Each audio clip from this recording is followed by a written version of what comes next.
Hello guys, कैसे हो आप सब। आप लोगों का फिर से स्वागत है हमारे इस channel learn with Rahul sir में। आज मैं एक नए वीडियो के साथ आप लोगों के साथ उपस्थित हूं और आज का जो टॉपिक है उसमें हम लोग बात करने वाले हैं इंटरनेट के बारे में। आप सब जानते हो कि हम लोग अभी लॉकडाउन में कैद हैं और इस लॉकडाउन में हमारा टाइम पास करने का एक सबसे अच्छा जरिया है वो है इंटरनेट। और इंटरनेट के प्रयोग से हम लोग अपना समय ज़्यादा टाइम पास कर रहे हैं, समय ज़्यादा बिता रहे हैं। तो आज हम लोग जानेंगे इंटरनेट के बारे में, इंटरनेट क्या होता है, इंटरनेट का हिस्ट्री क्या है, इंटरनेट कब शुरुआत हुई, इससे हमें क्या क्या फ़ायदे होते हैं और फ़ायदे के साथ साथ इंटरनेट से हमें क्या क्या हानि भी है। तो इसके बारे में हम लोग बात करने वाले हैं, तो बने रहिए हमारे साथ इस वीडियो में।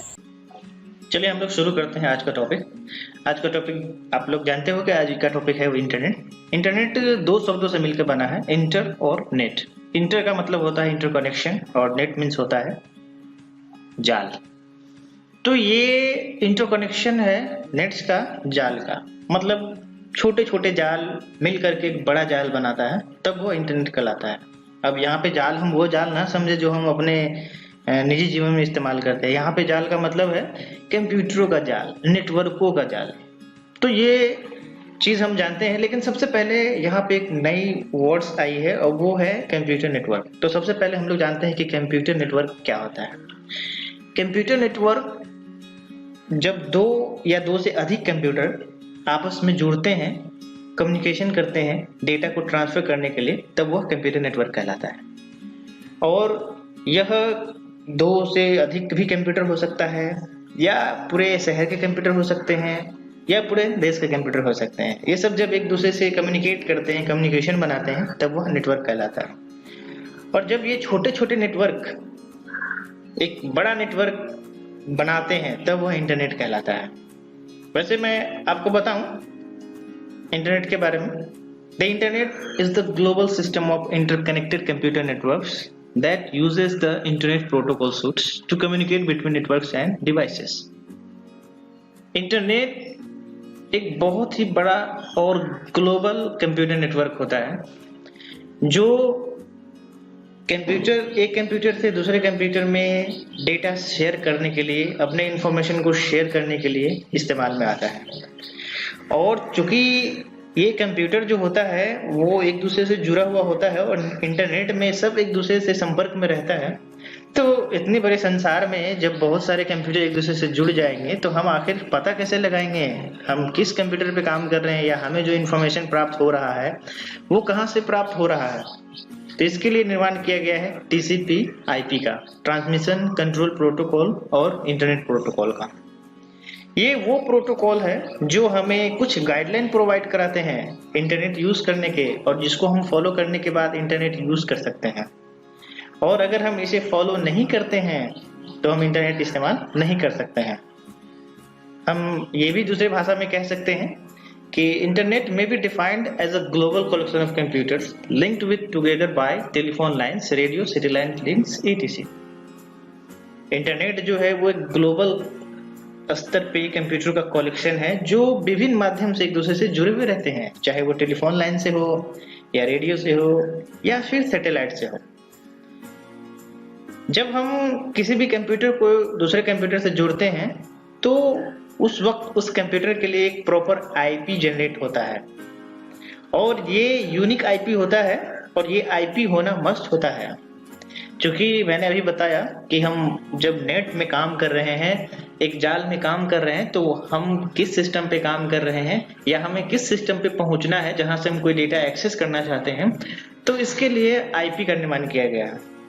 एक यूनिक IP एड्रेस सभी कंप्यूटर को मिला हुआ है, जो कि डोमेन के द्वारा खास तौर पे मिलता है, और हम उसको उसका एड्रेस डाल करके एक्सेस करते हैं। जैसे एग्जांपल के तौर पे आप देख सकते हो 110.22.33.114 एक प्रकार का IP एड्रेस है जो किसी कंप्यूटर के लोकेशन को आइडेंटिफाई करता है, और ये लोकेशन हमें जानना बहुत जरूरी होता है।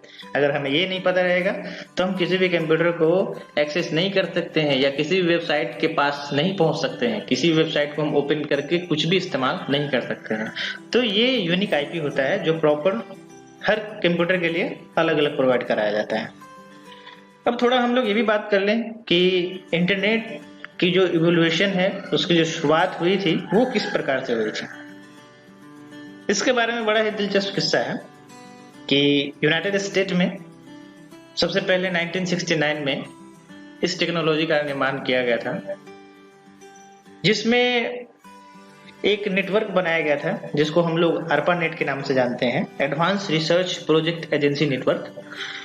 इस नेटवर्क का निर्माण किया गया था और इसके निर्माण करने के कारण थे कि उसका जो यूनाइटेड स्टेट का जो डिफेंस डिपार्टमेंट था उसमें वो एक दूसरे से कम्युनिकेट करने के लिए इस नेटवर्क का यूज करते थे और उसी को ध्यान में रख करके यूज किया गया था, इसका निर्माण किया गया था। शुरुआत में इसमें 3 कंप्यूटर जुड़े हुए थे, 3 डिपार्टमेंट के 3 कंप्यूटर जुड़े हुए थे, लेकिन बाद में ये 23 कंप्यूटर्स जुड़े। इसमें एक फॉर्मली होस्ट होता है और बाकी जो होते हैं वो क्लाइंट होता है या फिर यूजर सिस्टम होता है जो उस होस्ट से कनेक्ट रहते हैं। एक मेन होस्ट होता है, जैसे हम ये कह सकते हैं मेन गार्जियन होता है, और उसके वो अलग अलग जो होते हैं उसके चिल्ड्रेन होते हैं जो उस होस्ट से, उस गार्जियन से वो चिल्ड्रेन कम्युनिकेट करते हैं अपना डेटा ट्रांसफर करने के लिए। तो वहां से शुरुआत हुई थी इस ARPANET की और ये इंटरनेट की। और 1972 में यह 23 nodes located at different countries and दस बिकम नोन इंटरनेट। अलग अलग कंट्री में 23 नोड्स, 23 सिस्टम अलग अलग कंट्री में कनेक्ट किए गए ग्लोबली, तब हम लोग इसको इंटरनेट के नाम से जानने लगे। तो ये इंटरनेट का कुछ इतिहास है जो शुरू हुआ था डिफेंस सिस्टम जो यूनाइटेड स्टेट के हैं वहां से, और आज हम लोग बहुत ही ज्यादा इस्तेमाल कर रहे हैं। आज बच्चा बच्चा इसका इस्तेमाल कर रहा है। आगे हम लोग जानते हैं कि इंटरनेट के कुछ फायदे भी हैं और कुछ नुकसान भी है। तो इसमें सबसे पहले हम लोग इंटरनेट के जो एडवांटेजेस हैं उसके बारे में बात कर लेते हैं। एडवांटेजेस की हम लोग अगर बात करें तो ढेर सारे फायदे हैं हमें इंटरनेट के। जैसे हमें किसी को मेल करना हो तब भी हम इंटरनेट का इस्तेमाल कर सकते हैं, किसी चीज के बारे में रिसर्च करना हो, कोई फाइल अगर हम डाउनलोड करना चाहते हैं, चाहे वो सॉन्ग हो या फिर वीडियोज हो या फिर मूवीज हो, उसके लिए हम इंटरनेट का इस्तेमाल कर सकते हैं। ऑनलाइन हम किसी ग्रुप में जुड़ सकते हैं किसी भी प्रकार के डिस्कशन के लिए, चाहे हमारे कोई भी क्वेरी हो, कोई भी सवाल हो। ऑनलाइन टेलीविजन देखना हो तब भी हम इंटरनेट का इस्तेमाल कर रहे हैं। गेम खेलना चाह रहे हो या फिर आप सॉन्ग सुनना चाह रहे हो, वीडियोज देखना चाह रहे हो, इंटरनेट बैंकिंग का इस्तेमाल करना चाह रहे हो अपने फाइनेंशियल ट्रांजेक्शन के लिए, तब भी आप लोग इंटरनेट बैंकिंग के लिए भी आप इसका इस्तेमाल कर सकते हैं। मैट्रिमोनियल सर्विसेज, इसका भी इस्तेमाल इस 21st सेंचुरी में बहुत ज़्यादा होने लगा है। इसके साथ साथ ऑनलाइन शॉपिंग हो गया, online ticketing booking, online bill payment, data sharing, Facebook, Twitter, YouTube, ये तो सब के सब जानते हैं। तो ये सब चीज़ें हैं जिसको हम लोग आजकल इस्तेमाल कर रहे हैं। एडवर्टाइजमेंट के लिए भी हम लोग इंटरनेट का इस्तेमाल कर रहे हैं।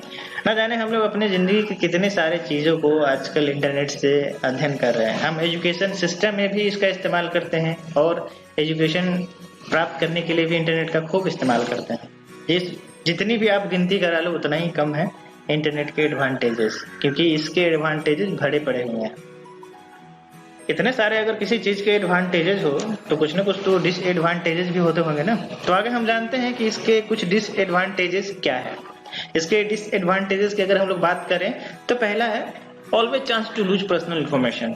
हमेशा ये खतरा बना रहता है कि कहीं हम अपने पर्सनल इन्फॉर्मेशन जो इंटरनेट पे हमने शेयर किया है वो कहीं हमारा चोरी तो ना हो गया है, कहीं वो किसी के द्वारा चोरी तो नहीं किया जा रहा है। इसका हमेशा खतरा बना रहता है, चाहे वो आप किसी वेबसाइट पे शेयर कर रहे हो या किसी मेल आईडी को क्रिएट कर रहे हो या कभी भी कर रहे हो।